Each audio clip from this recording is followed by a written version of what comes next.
everyone, this is Drew back at VCS 2017. We're recording live now on Facebook. I am joined by Dr. Gould. Welcome. Yeah, thanks for having me. I'm great, man. Had a little bit of a long drive last night getting down here, but it's nice to be in Vegas. Where'd you come from? Los Angeles. Drove in from Los Angeles. Beautiful, beautiful.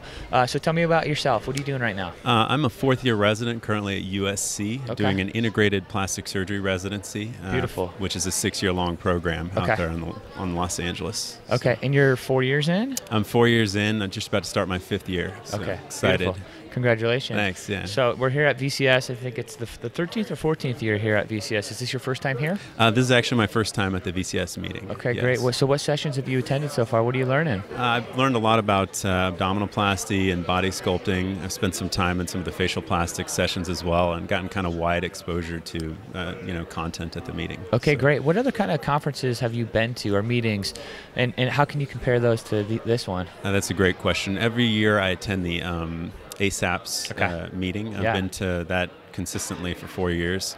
I also go to the ASPS, the American Society meeting, mostly all plastic surgery, core meetings. Right, and right. I think in comparison, this meeting brings a little insight from the outside specialties or from the core specialties that typically plastic surgery meetings don't really get insight from. So it adds a nice little variety of educational topics. Sure, great. I like it. Yeah. So what are your plans for after residency? I'm doing a year-long fellowship with Grant Stevens and Luis Macias and Jay Calvert out in Beverly Hills. It's a good group right there. I'm sure you're excited about that. Very much so. What are your long-term goals, man? You want to be a private practice eventually? That's a great question. I actually see myself as kind of a private-demic surgeon, somebody who's kind of on the border of an academic and a private practice. Okay. I still want to be doing a small portion of the practice devoted to reconstructive surgery. Okay, so you still want. My next question was going to be, what do you want to specialize in, or does it want to be reconstructive and a little bit of cosmetics? Ideal practice would be lymphedema surgery, headache surgery, and aesthetic surgery. Tell me a little more about headache surgery. How does that work? I may need to call you. Headache surgery is kind of a new specialty within plastic surgery where we do a variety of procedures to decompress the occipital nerves or other nerves if they're related to trigger or pinpoint headaches. Interesting. Yeah. Wow. It's very cool stuff, and you use aesthetic principles to get at those nerves because they're located in the face and the head and neck. Gotcha. So, and fascinating. It's very effective. Yeah. Good stuff, man. Yeah. Cool. Let me just ask you some personal questions. Get to know you a little more. Yeah. What's your favorite color? Blue. Are you a sports fan? Yeah. What's your favorite sport? I like football. Favorite football team? Well, it has to be the Los Angeles Rams because they just moved. I mean, it would be a bit of a bandwagon statement, but I still am going to get behind the team. Yeah. So. I haven't made my decision yet, but I think I'm going to try to get behind them. I gave them that first year. Give them a So chance. hot. Give them like a 3-year warm-up period and see how it goes. What about the Los Angeles Chargers? That's going to be an interesting situation. I don't know how they're going to manage it, but I can tell you what, it's going to be awesome for the residents of Los Angeles to be able to see 2 football teams. Yeah, for sure. Yeah. Right on. What was the last thing you watched on TV?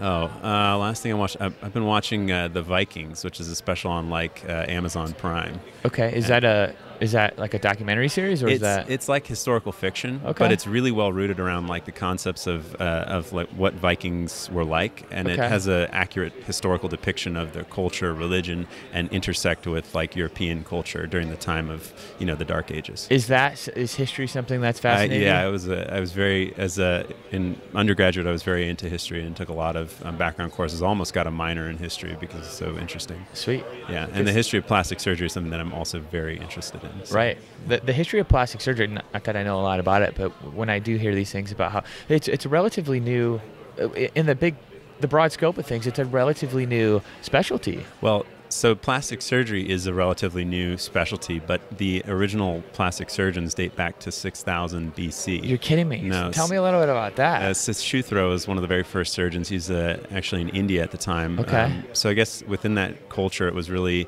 if you stole or you committed a bad crime, it was oftentimes that they would cut off the tip of your nose or your ear. Okay. So they had to develop concepts and techniques to reconstruct the nose and the ear in order to make you socially acceptable in society. And these were the first surgeries that were performed. Right. And we actually, believe it or not, perform some of the exact same techniques today. You're kidding for me. nasal reconstruction and for ear reconstruction. Wow. So they weren't just patching it together. They were figuring out. Yeah, and they were the first surgeons. Yeah. So that was kind of the birth of surgery. So plastics actually was probably the first surgical specialty performed. But then through time, it kind of differentiated, became general surgery. And the American Board of Plastic Surgeons is relatively young as a specialty, and certainly rapidly developing, but it has roots that date back into antiquity. That's fascinating. I love history too, and I'm gonna read into that. That sounds like a lot There's of fun. a great book, The History of Plastic Surgery by Santoni Rigu. Okay. And just it's a very thick textbook, but just the first chapter has a nice little overview with a history of Sushruthra, and it may be interesting to you to read. Cool. Awesome. Thanks for that recommendation. Why did you want to become a plastic surgeon? That's a great question.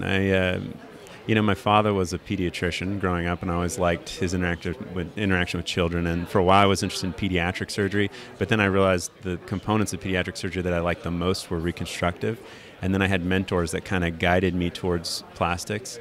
And then just basically through the people around, you get pulled into something by the people around you. Yeah. And that's how I wound up in plastics. And then I've had recently really good mentors like Luis Macias and Grant Stevens who've kind of pulled me towards aesthetic surgery as an opportunity to better people's lives. Cool. Tell me a little more about the whole mentorship process, because I've heard a lot of doctors talk about, how mentors have influenced them. Yeah, mentors have a huge impact. Basically, as a young resident, you're surrounded by chaos at all times. You're working super hard, and it's nice to reach out and get a lifeline from somebody who's been through what you've been through before, right, who can kind of show you the way. Sure. The first step as a resident to finding mentorship is identifying people you kind of get along with and people that inspire you, and then demonstrating value by doing research with them, writing papers, and contributing to the specialty. And then over time you can develop long-term lasting mentorships that are incredibly beneficial. They turn into fellowships and then maybe even partnerships. Exactly. I mean, and in a best case scenario, I think the other thing is that those mentors have connections that they can kind of help you with that can really give you a leg up over everyone. And with those things, you have a great responsibility to provide the same kind of mentorship to medical students and young people that are interested in medicine. Yeah. So it's fascinating to me that mentorship in medicine period is so important, but you look in other industries and it's almost non-existent. It depends on the industry, but I would agree. I think in academia there's a big focus on mentorship, and that just naturally translates in medical training. Yeah. But there are mentorship pathways in business, in well-run businesses, and top level businesses. But it's interesting, in medicine we have such a tight hierarchy, which dates back to the roots that come from what happened during wars. That's kind of how medicine came about, and that hierarchy is what dictates the mentorship that we see. That's directly from above to below, a straight line. Cool. So. Nice. All right, last question. Okay. If you can be any kind of animal, what animal would you be? Oh, that's a really tough question. Maybe an owl, like nice. The one here on your table. Yeah, be wise and smart, and still be strong and quick. Awesome. Yeah. I like it. Cool. And I went to Rice for my PhD. So nice. Throw that out there. Thanks, Dr. Gould. Thanks for joining us. I appreciate it. Thanks for having me. Good to get to know you. You too, Have a good rest of your show. All right, you too. You're welcome. Thanks.